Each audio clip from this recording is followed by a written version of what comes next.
Hey, we are here. Welcome to episode 20. I tell you, Paul. Oh yeah, This is getting crunch time, but episode 20. It is. Congrats on all your help on making this happen.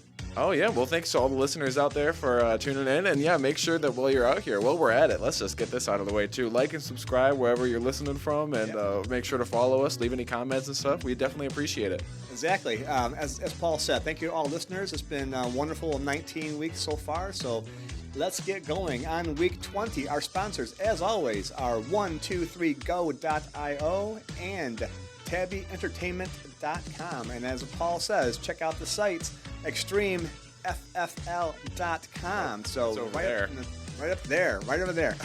All right. Hey, on today's show, we're going to talk about some of the NFL news that's coming up. There's four big primetime matchups on week 1. So that's getting off to a pretty good start.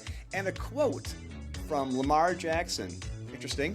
Also, welcome to the 99 Club. We'll dig into that a little bit. Oh yeah, that's good. That's a good one. Yeah, and there have been some huge paydays recently for some quarterbacks. I'm kind of wondering if they're warranted. And lastly, we have some EFL questionable two-timers. And we'll dig into that in a little bit. So hang tight. We'll be right back.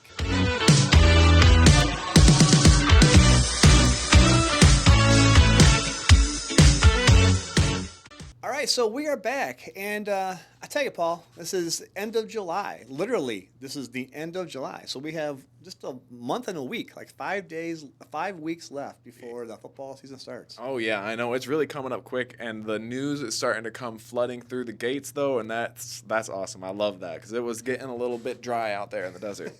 It was. The training camps for every team is now running at full speed. The Lions put on pads for the first time yesterday. Oh yeah. So that's looking pretty exciting. So it's all looking really good. So. Well, yesterday being Monday, because we're probably going to hear this on Thursday. Oh, that's true. Yeah. So yesterday in our real lifetime, real time. So a couple things. I want to get into some of the immediate week 1. There's 4 primetime matchups, and I'm thinking of these 8 teams that are playing in these 4 primetime games, you will find the Super Bowl champion. Oh, you think so? I think so. I'm pretty strong that way. So. Quickly, let's just go through these and just see what's going on here. We have Baltimore Ravens are at the Kansas City Chiefs. Now, when you win the Super Bowl, you get the honor of hosting the first game at home. Of course, you're hosting it on Thursday night. So you got Baltimore at Kansas City. Two, That's a tough one there. it's going to be a bloodbath. Yeah. I was about to say, yeah, that's going to be a really intense match. Last year, the Lions were lucky enough to go into Kansas City on week 1 because the Chiefs won the Super Bowl the previous year, and the Lions win. Shock the world. So Baltimore is coming in to Kansas City on Thursday, September 5th. And again, I tell you, of these 8 teams, I'm going to give you names in a second here, I think you're going to find the Super Bowl champion and maybe even a Super Bowl matchup between these teams. So Baltimore at KC. Next, Friday night on September 6th. This is kind of strange. This is the first time that the NFL has gone down to Brazil.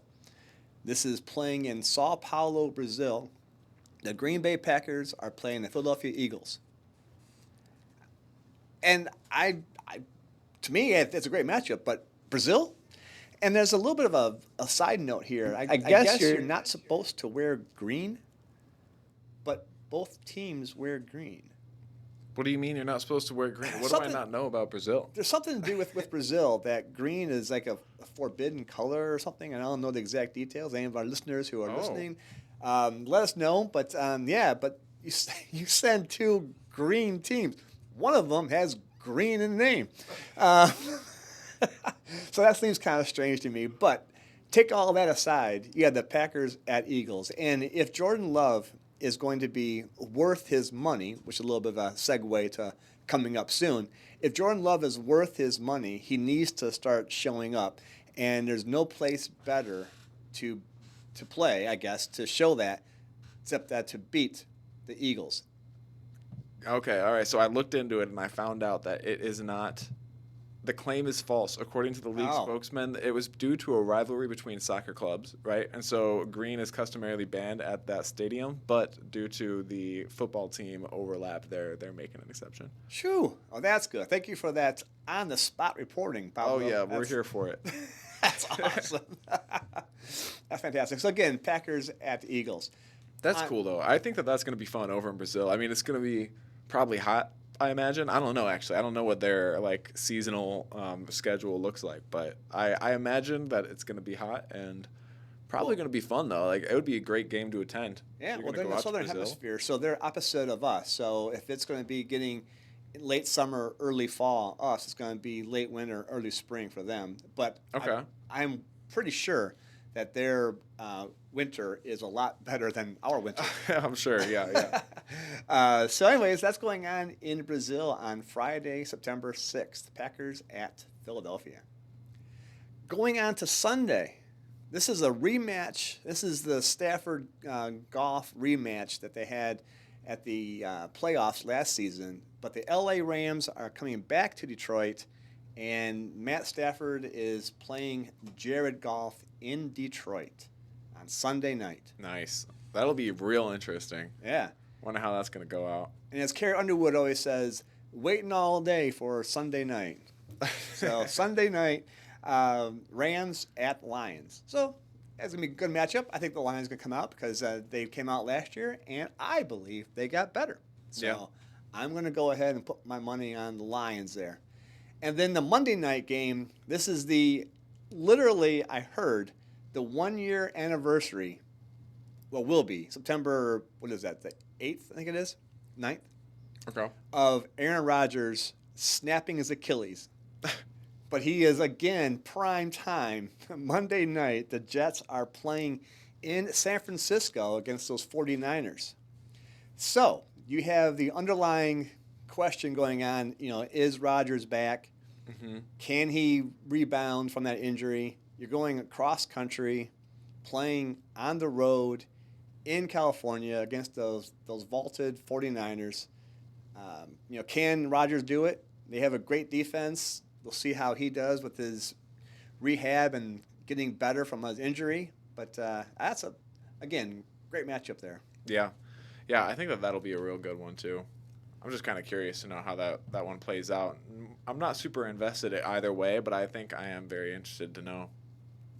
I think for the Lions' sake, and again, I am wearing my Lions. Oh, wait, my thing go. My Lions logo here. We want the Niners to lose as many as possible, but I'm just, as stated many times on this podcast, not a Rodgers fan. Although on the exchange, he's still only $20. Yeah, I mean, even if you don't quite believe that he's going to have the season of being a great, first-string quarterback that's going to be returning at whatever age he is now, then I think that we know for sure that on EFFL or on Extreme Exchange, he is a great value pick and that he will likely get you your money's worth out of it in that game. So, in a vacuum, in Extreme Exchange, Aaron Rodgers is a great choice. I'm not sure if in a vacuum, wow. I'm not sure outside of that vacuum if I would still go for Aaron Rodgers. I'm just a little doubtful, but that's because I think that I feel like it's getting a younger and younger game, and I'm just not sure if he can hang with it. Well, he has a running back in Breece Hall and receivers and Garrett Wilson and a few other guys out there, and he's got one of the top defenses out for the Jets. So the Jets have the making of a really, really good team. I just don't know if you can go on the road and beat the Niners at home. Right. That's tough. So there are the 4 matchups, I think, that are key and a pretty interesting week 1 prime time, September 5th through the 9th. So exciting times there. All right, so speaking of the Baltimore Ravens, I wanted this discussion with this because I know, Paul, you've played sports, and unfortunately the Dexter football team. Go Dreadnoughts. Go Dreads. I gotta give them that. Go Dreads. They didn't do very well. No, they had a long period of a dry spell. I think it was something like 50 years of never going to playoffs or anything. Well, they have gone to playoffs since then. But, I know. I know. It hurts. The quote that Lamar Jackson has, I want to discuss this with you a little bit, is he says, I want to be labeled a champion. Mm-hmm. So my question to you, Paul, and all listeners who are listening out there, do you need to win, in this case, football, a Super Bowl to be labeled a champion? Or any sport, do you need to win the championship game in that sport to be labeled a champion? I would argue, yeah. I would say that you do need to become the champion. You need to win something. You need to have a title. You need to be going up against other people. Not that you can't be championship material, or Good point. Good point. but ultimately, if somebody's going to try to claim that they were the champion, they got to be able to prove that. You can't just say that and be like, oh yeah, I've done XYZ things real well. It's like, oh well, there's actually a position with somebody's name on that. So if it's not you, then how are you trying to claim it? So like I would argue that yeah, you need to be a champion. What do you think? Well, I'm old school. So one of the guys who comes to my mind immediately, I won't even get to the player in the 90s, but the player in the 80s was Dan Marino, quarterback from the Miami Dolphins. Sure, yeah. He never won. So he never won a Super Bowl. And yeah, maybe I wouldn't call him a champion, but he's legend. He's a legend, as is the guy in Detroit, Barry Sanders, Mm-hmm. or Calvin Johnson, for that matter. So, do you need to win a championship? You need to win a Super Bowl to be labeled a champion. It's interesting, and I think what you brought to my mind right there is the difference between champion and legend. You know, when Lamar Jackson is saying, "I want to be labeled a champion," is that reaching too low? Like, is per se? Because when I think of Barry Sanders, when I think of Dan Marino, I think of those legends, and I think that those names are going to stick longer than the Super Bowl champion of whatever year you try to claim. Mm-hmm. And so like when it comes to saying like, I want to be labeled as a champion. Yeah, it's a bold statement, but is it really the biggest, boldest statement, or is that just like a hey, I want to be good this year kind of thing? It's interesting. I mean, I like having goals. I mean, the goal of being a champion is, I think every player who plays any sport, they walk into it thinking, this is, my year, this is our year. Oh, yeah. However you want to phrase it, right? So if you don't have that mentality, I think you have an issue going on there. Right. And I know Lamar Jackson has that mentality. We've seen that in this. He's a very much a true competitor. But I think what you said is a profound statement. Is he striving to be too low? Now, I'm going to imagine that if he maintains even the status quo without winning a Super Bowl, he'll still become a Hall of Fame quarterback. Right. And maybe as an individual goal, my goal is to become a Hall of Famer, right? Yeah. Yeah. As a team goal, the team is to win a Super Bowl. Right.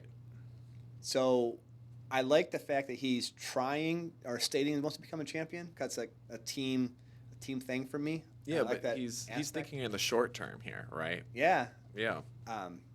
But you like to see people's comments about this. That do you need to win A Super you need Bowl. to win it all to Yeah. be labeled as a champion? Yeah, and this goes for NCAA too, honestly, because there's a lot of bowls that you can win there, and so I think it opens up the conversation a lot to like, what do you consider a champion, and what do you consider somebody who just won a bowl game, right? Right. And so yeah, I think that the conversation expands more to NCAA. It's definitely interesting. Yeah, feel free to let us know in the comments or anything like that, because it's a bold statement, but is it that bold? Yeah. Yeah. Well, I guess we'll see. He has a team. He has a very, very good team. And of course, he's the reigning MVP in the league, so he has the skills to do all that. And he had a new running back in Derrick Henry. The O-line, I think, took a hit. One of the linemen signed with Detroit, so that might be a little bit of a challenge. Who's going to protect for Lamar Jackson, Derrick Henry? Mm-hmm. But I think as far as the team goes, they got pretty good nucleus there. So Right, and ultimately, it's a great sign. That means he's driven. He's going to have the fight in him. He has his goals in mind. Like that's a good sign of somebody who's going to perform well for the year. yeah, Right. yeah. So all right, hey, welcome to the 99 Club. Yeah. So what is this 99 Club there, Dad? Well, our listeners may know because it's coming out now. Right. Back in the day when Madden football was coming out, you were looking for the release. Hey, it's going to be released on August 10th. Pick a day, whatever heck it is. Mm-hmm. And you didn't know much about anything until that got released. You went out, you bought the physical disc, you put it in your machine, you played the game, and then you find out where all the players' ratings are. And then you go, he should be this or he should be that or what the hell, he's that? Those kind of statements. Well, now, because of all the social media and the hype going on out there, they are releasing, and Madden is releasing the player ratings literally as we speak. Just today, they released the running backs.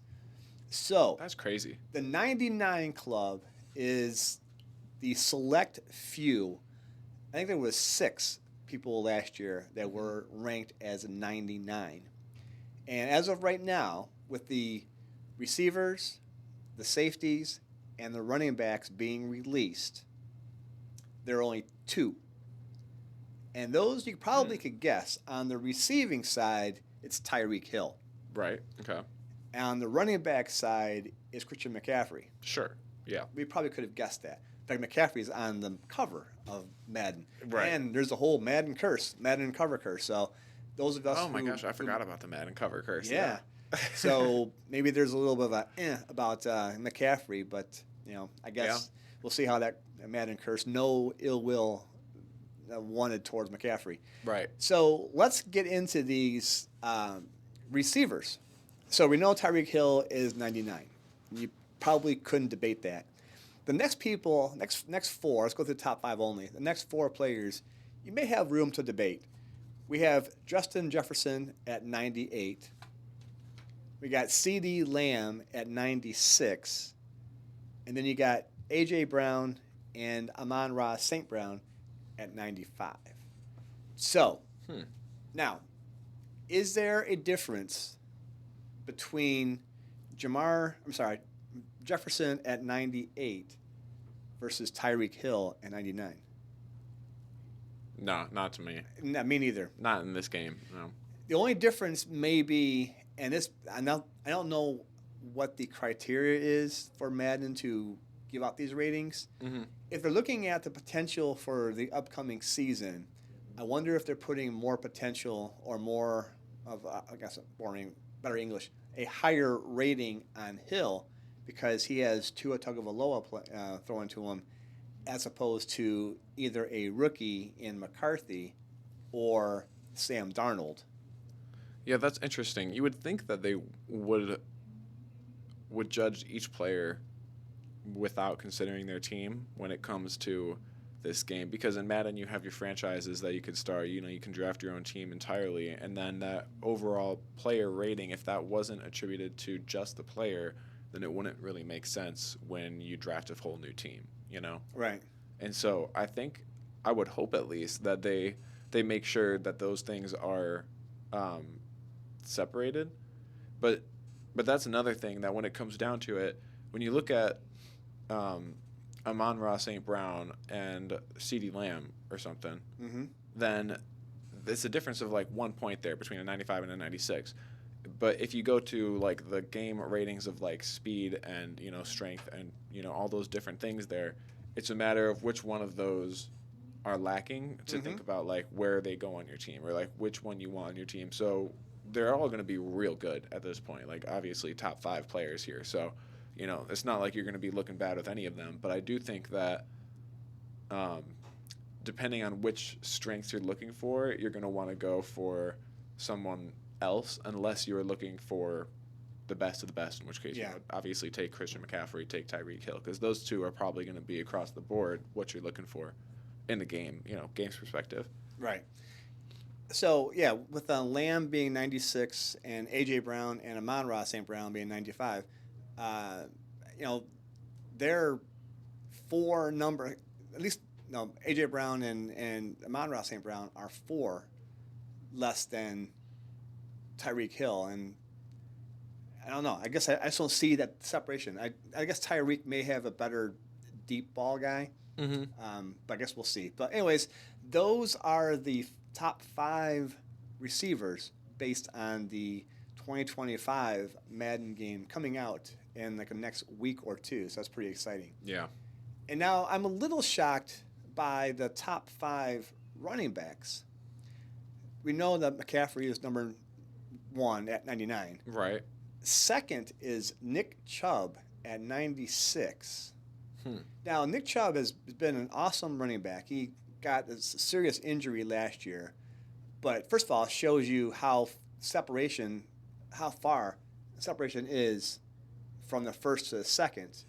You're going from 99 down to 96. Right. And then we proceed on from there to go Derrick Henry, 94, Saquon Barkley, 92, and Joe Mixon, 91. So they're dropping off quickly. That's about 11% drop just from McCaffrey. Sorry, 9% drop from McCaffrey down to Joe Mixon, and it's only first through fifth. So I'm curious as to why, and of course we haven't dug into this because it just got released a couple hours ago. But I'm kind of curious on, first of all, Nick Chubb being 96. I guess a little too high for me.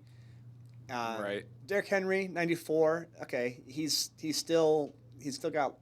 I think he has some quote unquote fuel in the gas tank. Sure. Yep. New team, running back now. He has Lamar Jackson next to him, so I think it's going to be a nice little thing for him. And Saquon Barkley, he's in a whole new team, and he's with the Eagles, and I think he's in a much better spot than he was playing for New York Giants a few years. I could see him a little over 92 there. But Joe Mixon, again, you're there's the old adage here. You're picking, fly whatever out of pepper, and Joe Mixon to me is not a 91. I don't think he's not top 5 running back out there, and I'm sure I'll get people get mad at me about that. But there's Breece Hall, and I don't have his numbers, and Bijan Robinson, Jahmyr Gibbs. They're not out. I don't have the numbers for them either. I'm just looking at the top 5. Right. Joe Mixon, 91. But he is in Houston, and they have a nice offense there. So, again, if you're looking at the surrounding casts that they have over there, then possibly maybe he could be that. But so how about this? How about that? How about we phrase it like this? So Madden put Christian McCaffrey, Nick Chubb, Derrick Henry, Saquon Barkley, and Joe Mixon as their top 5 in that order. So if you had to choose your top 5 running backs, who would you guys choose for it? Because we're not sure that we fully agree with it.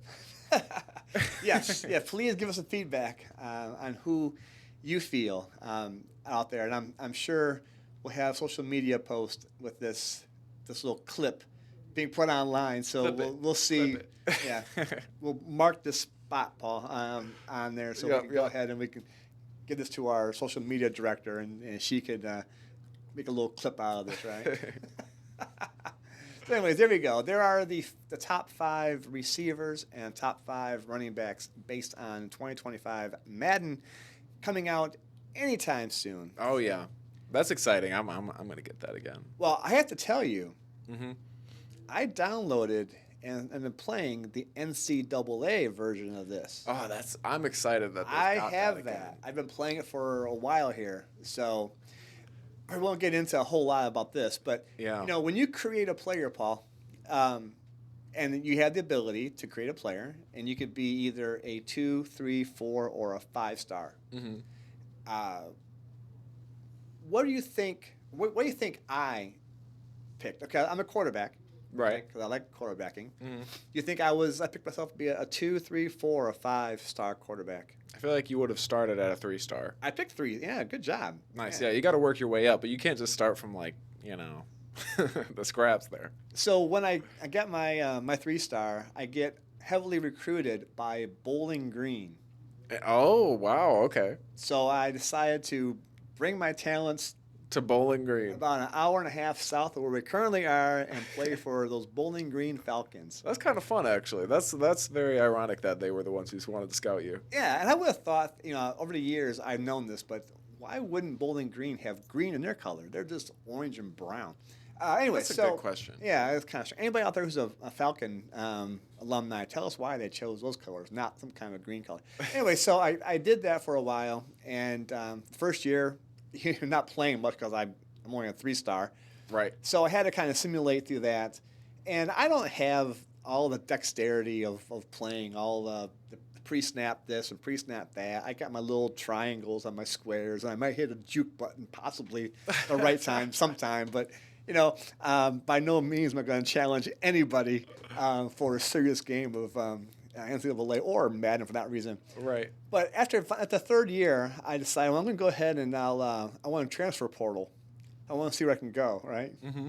I got the option to go to Louisville. Louisville.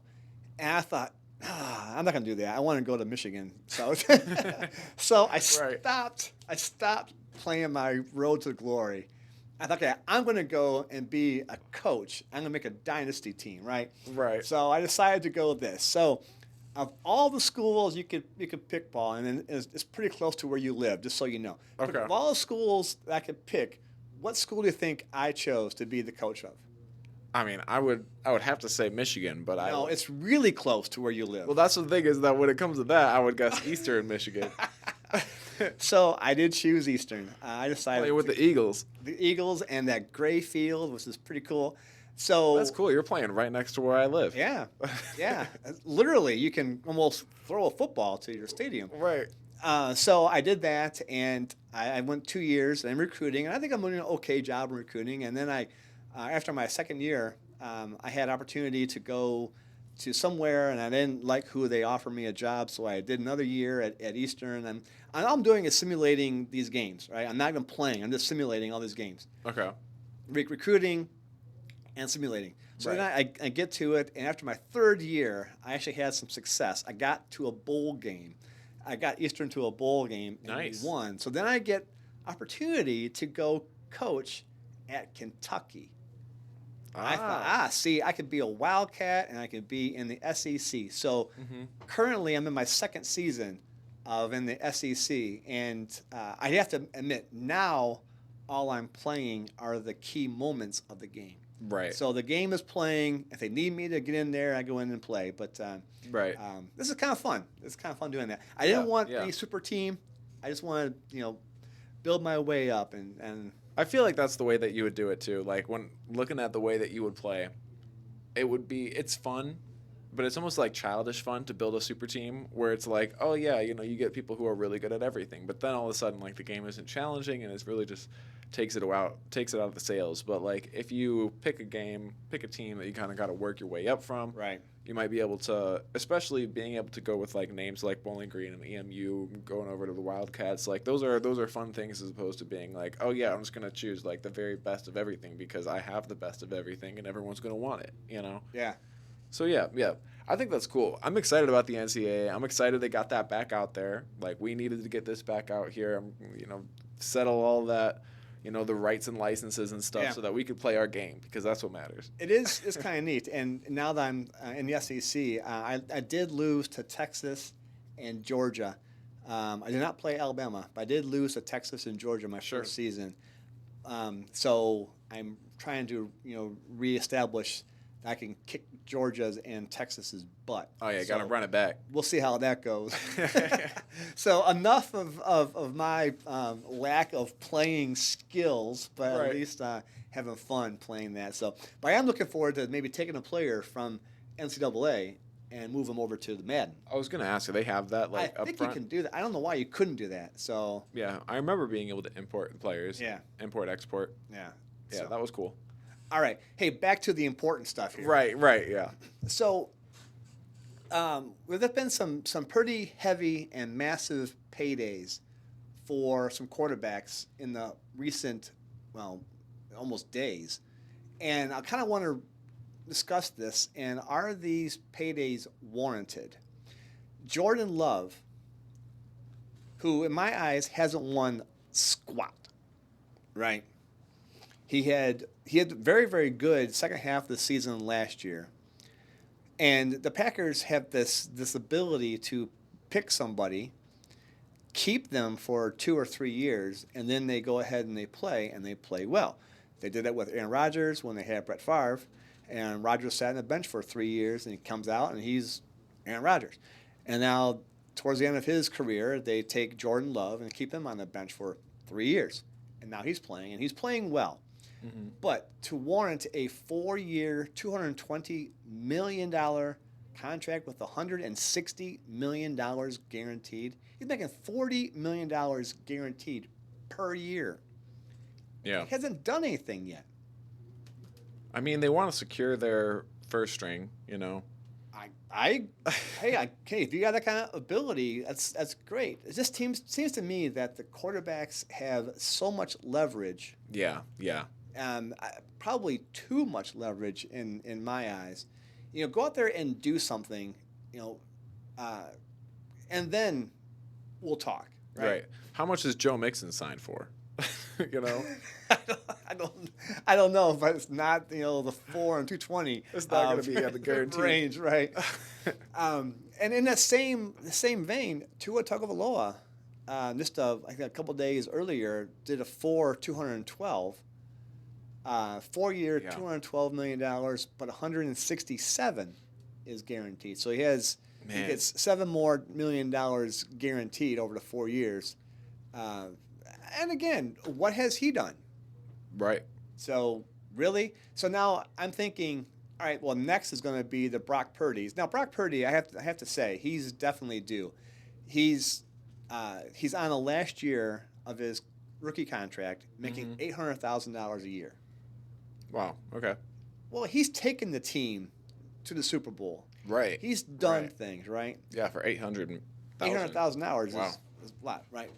But he will, obviously now, look at these numbers here, he will get a $55 million contract, and he may be worth it because he's at least done something. The other guy that I'm concerned about here is Matt Stafford. Now, Matt Stafford had a great season past 2 years. It's been very, very good. Mm-hmm. Give the guy props, but he just signed a 4-year, $160 million contract with 130 of it guaranteed. Right. What's your problem with that? Well, I think he's too old. I think he's just too old. I'm paying somebody who's taken me to the promised land. He's got me a Super Bowl, so he deserves that. He's got all the stats in the world to uphold that he's one of the top and definitely a Hall of Fame quarterback going in the future. But, man, I don't know how old he is exactly this age at the time right now, but he's up there in age. And the 4-year, 160 contract, to me, that seems a little bit excessive. Yeah, he's 36, so that puts him at 40 years old at the end of the contract. Yeah, okay. Which is a pretty normal fall off for a lot of the really good quarterbacks out there. That's interesting though. Like what I'm seeing with your concerns is that you're not sure if that 4 years is going to be worth it. Like maybe in 2 years you could see that sort of prediction in that track, but then like you think it's going to fall off by the time that 4 years contract is up. Well, sticking home with the Detroit Tigers, let's change sports quickly here. Detroit Tigers just recently got rid of Miguel Cabrera's contract. Mm-hmm. Now, we signed Cabrera to a 10-year extension, and I forgot how much it was. Boatload of money, right? Right. But in the last, 4 or 5 years of his career, he did not perform anywhere near what he was being paid. Mm-hmm. Not even close. So the team is strapped with that as part of the salary cap, and not salary cap in baseball. There's just a penalty for paying more. But and football, if you got strapped for that, there's the cap, and that's just quick math. I don't know how it's broken down exactly because you can front end, you can back end money and all that kind of stuff. So I don't know how the cap works for him exactly, but let's just say he's getting paid the 130. That's like $33 million a year that he's getting. Right. Okay. Hey, Matt, more power to you. I love you for what you've done in Detroit, but I think that's just a little bit high. Take the money and disperse it around. Tom Brady was never the highest paid quarterback, never, and his record stands for what it is because he's always had other players on his team. So. Yeah, you know, it's interesting. I wonder if you look at the record of the statistics over the last couple, like 5 years, let's say, if you were to go to the top performing quarterbacks, are those same quarterbacks also the top paid quarterbacks, you know? Because ultimately, this might just be a number, and it doesn't actually have that like proper correlation to the stats at the end of the year, right? Right. It may not. Dak Prescott is rumored to be in the $60 million range. Mm-hmm. And what has he done? So, I mean, he plays great for 18 weeks of the season. After that, not so much. Sure, right. So, anyways, that's just my little soapbox. And I think the quarterbacks have a little bit too much leverage. Take a little bit lower pay, disperse the money around, get a better line, get a better receiving core, get a better defense. A lot of things can happen out there. And then ultimately, it's you and I who are out there spending all kinds of money to go to a game because we had to pay these big salaries. Because, so. Yeah, exactly. Somebody's got to pay for it. Yeah. Why not be us? Yeah. All right. All right, Paul, cue up the music. Let's go back to the EFFL and talk about some questionable two-timers. Yeah, absolutely. And what that phrase means. Back to the EFFL. Yeah. So, a two-timer. Do you know what? This sounds kind of strange. Do you know what a two-timer is, Paul? I mean, I'm afraid to say. Not probably the way you're thinking of it, though. Let me know. Yeah, I don't know. Okay, a two-timer in the EFFL, we have the ability. You can play any player you want for any week you want. Mm-hmm. You just play any player once in a 9-week half. We're playing a 9-week half, 1 through 9 and 10 through 18. Right. So you can play any player you want, essentially twice a year, 2 times. So hence okay. my two-timer comment. Booyah! Booyah! Booyah!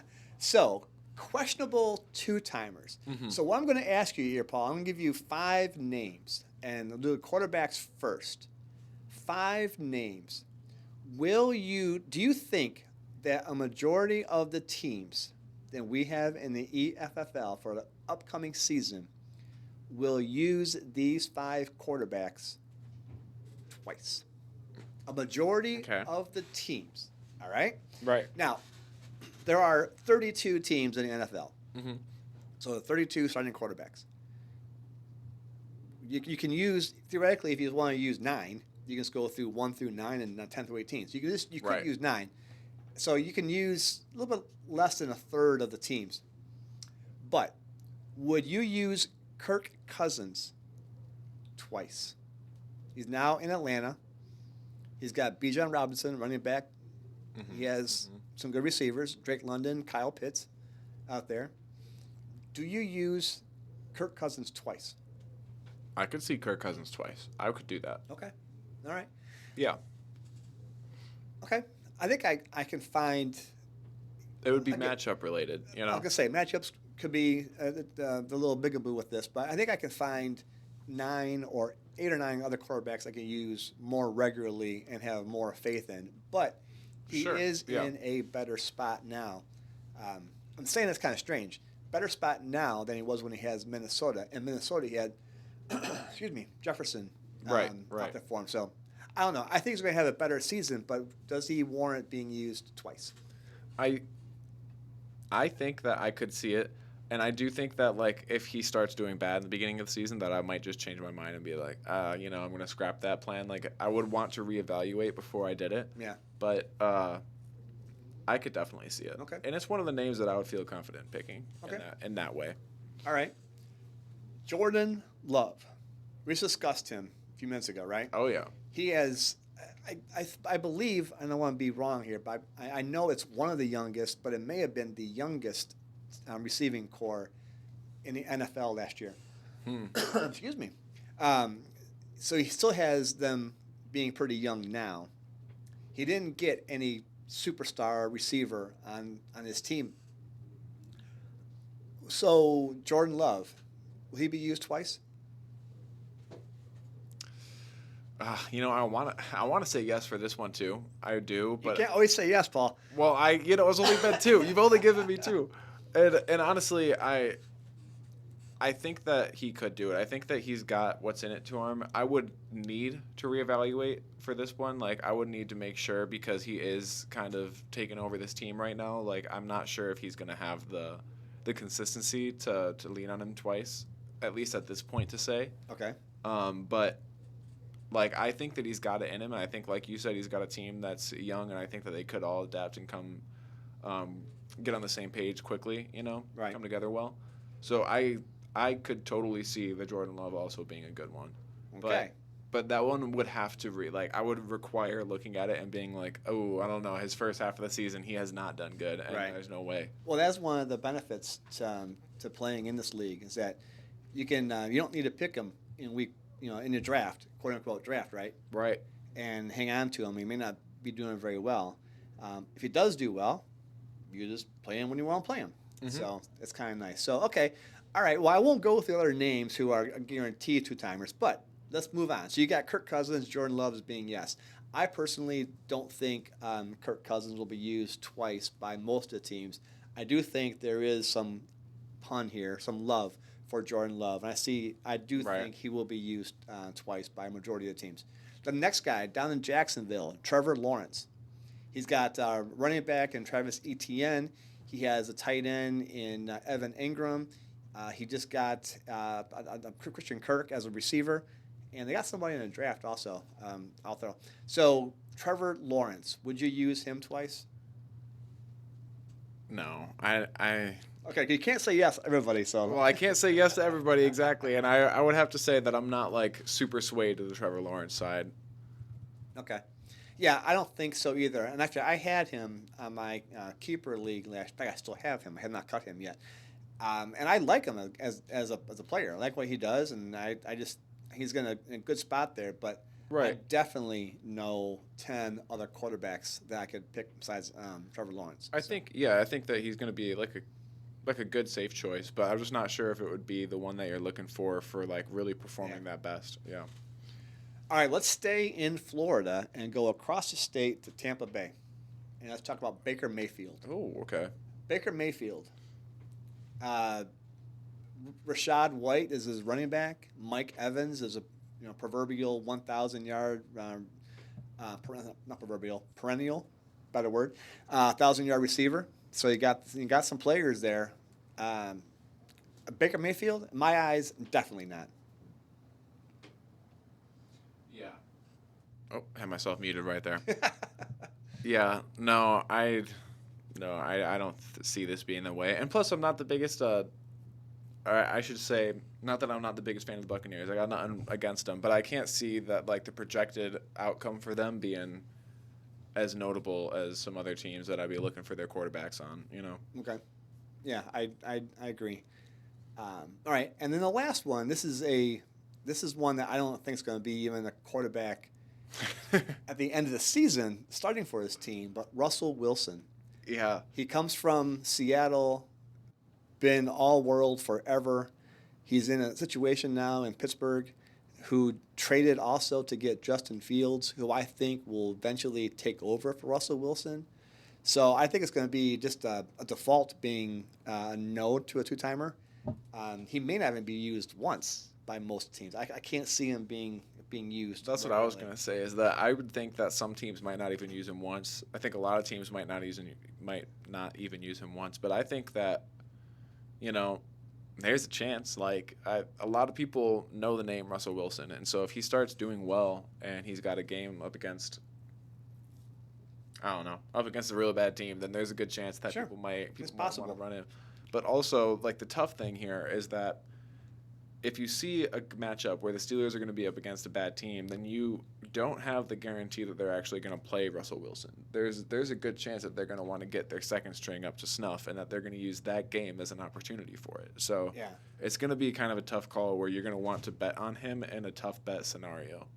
I've made I voiced my opinion to one of my buddies, Joe, who's been on this show a couple times, that I think by week 6, it'll be Justin Fields' team, not Russell Wilson's team. You think so? Yeah. I don't know why I picked 6. I just think it's going to be a few weeks, and then they're going to realize that unless Justin Fields is not a quarterback, He has all the skills. If he could be a receiver kind of thing once in a while, use him in a strange situation, then possibly Wilson will be there. But I think Fields is going to be the man. So. I mean, I know a lot of people who aren't in the Ann Arbor area might not be as close to this scenario, but we experienced a very similar situation with our quarterbacks this year in Michigan, where we had the returning quarterback who I already forgot his name, and then we had JJ, who was the rookie quarterback coming in, and ultimately the two of them were in that position of, all right, we're going to work together and kind of come up, and then we're going to do like a maybe trading on and off scenario, but then almost immediately everybody on our side, and Jim Harbaugh, stated that it was pretty clear that we're going to be switching to JJ as our primary quarterback, and that would be the scenario. And so I could see that. And the reason that quickly is important is because they're on the projection for trying to get a championship, right? So they want to get that quarterback in the spot as long as possible, in the saddle, under that fucking team on the field. We'll swear there. I'll have to beep that out. What the hell? Where is our FCC person here? It's all right. I'll be better. Do you have a beep button? I do have a beep button, but you know what? I can't play it here. I don't have it on one of my 8 active ones now. Well, we'll fix that post-production. Luckily, we're not going live here. Right. All right, so that's enough of the quarterbacks. Now, we have a little bit of a tweak to the EFFL for running backs and receivers, actually. We have the RB1, RB2, and the WR1, WR2. Mm-hmm. So the RB1 and WR1 are what we consider the starter, the first string, how you want to phrase it. Yep. You get a 15% bonus by having somebody be the RB1 versus what they would have got. They were the RB2. Yeah. That makes sense? So I think it does. So you want to pick your better running backs to be RB1. So we won't go through all the names that we all know, but there are 5. And funny, I made this list today, or this show notes this morning at like 4:30 in the morning, because I woke up thinking I didn't have my game prepped yet. So I did that. So I put this guy out here, Nick Chubb, who all of a sudden comes today, gets rated as 96 in Madden. But would Nick Chubb be used as RB1 twice by a majority of the EFFL teams this year? I mean, that's a tough one. I know. He is rated pretty high. Are the Browns predicted to do particularly well this year? They have a great defense. Right. I don't think Deshaun Watson is the quarterback to take them where they want to go. I think he could have been years ago, but he's not now. Mm-hmm. So I don't really know what happens in Cleveland there. Right. But I don't know. RB1 twice for Nick Chubb. I mean, I say no. Right. Yeah. Man, especially looking at that whole 96 rating on the Madden, it's hard saying, just dismissing it right away. But it really, I'm not sure if they would have it. I think that they would need to lean on him too much, and that, maybe you could pick him on a game where they lean on him real good and he performs well, but then there's also a chance that he's, just gets exhausted and burnt out trying to kind of hold up too much of this offense at any point in time. So I don't know. It's a tough one. Based on the matchups, I could absolutely see it. Okay. I could absolutely see it. I can see him once. I can see him being one time, but I'll see him being 2-timers. Mm-hmm. So. Aaron Jones. Aaron Jones leaves Green Bay and goes to his arch rivalry in Minnesota. He's playing indoors, which if I had opportunity to get out of playing in Frozen Field, Lambeau Field in Green Bay, and then get a chance to go into the confines of a dome in Minnesota, I might be air-conditioned dome. Oh yeah. Well, a heated dome too. Right. So, but Aaron Jones is now in Minnesota. Mm-hmm. Minnesota is it going to be McCarthy? Is it going to be Sam Darnold? We don't know yet. I keep hearing different stories about how hot or how cold McCarthy can be. So he may not be starting right away, which this is totally fine. But then you have Jefferson as a receiver and Addison as a receiver, and then you have Aaron Jones. Is Aaron Jones going to get the ball enough and get enough production to be RB1 twice? Yeah, I can't say no. I mean, I would have to say no. I can't say yes confidently here. Okay. Yeah, I think he will. I think it's going to be one of those things where, as a rookie quarterback, um, maybe the speed of the game is a little different. Well, not little. It's a big difference between college and pro. Yeah. And I think the check down receiver is going to be a thing that will happen, Mm-hmm. especially if it's McCarthy, because you're gonna double team Jefferson, so you're gonna have somebody maybe in the flat to be open. Um, Right. so possibly looking at Aaron Jones might get the receptions this year. But again, it's questionable. But I'm going to lean That's towards true. yes, he might be. But it's one of those tough calls. Yeah. Yeah. Josh Jacobs, who takes the place of Aaron Jones in Green Bay. So Josh goes from the desert dome in Las Vegas to the frozen tundra in Green Bay. And I do not see it at all that Josh Jacobs will be an RB1 twice. I've got to throw it out here just because, just for argumentative sake, that if you do believe that Green Bay is going to be on top of their conference, that this would be a good way to go. I know a lot of people are Good kind of point. leaning back and forth on the whole like Lions Green Bay side on who's going to end where, and ultimately we're both on the Lions side. We might not value. We might be a little bit biased here on Josh Jacobs, and some people who are biased the other way might really see it as an opportunity, and he might be, but yeah, I also at this point that's not the way that I'm thinking. Not twice from him. Well, he was the overall RB1 2021, 2022. It's not too long ago. Okay. So he has the skills. I think he's still, in pretty good shape. I haven't heard anything major as far as injury concerns that he has. Nothing critical. So he has the skills. I don't know. I think it's going to be more of a passing team in Green Bay because now they just paid Right. Jordan Love $220 million for 4 years. Let's have him throw the ball, right? Yeah, I got to Don't hand it get off. something out of that. Yeah. I can hand the ball off. They can pay me $20. I'll hand the ball off to the guy. Maybe not 20. Maybe 20. The only person getting paid $20 to play. Here, Josh. Here, take the ball and just go. Go run. for it. Just run somewhere. I trust you. That's kind of funny. All right, so let's move on. There are two more guys, Kenneth Walker and Dave Montgomery. Kenneth Walker, they call him K9, out in Seattle, and David Montgomery in Detroit here. Do you see either of them RB1 twice? I think that I could see as a homer, David Montgomery could be getting played for sure twice, especially depending on some of our better games. Kenneth Walker, man, he's kind of fresh into this, right? He's been around a couple of years. He's a Spartan.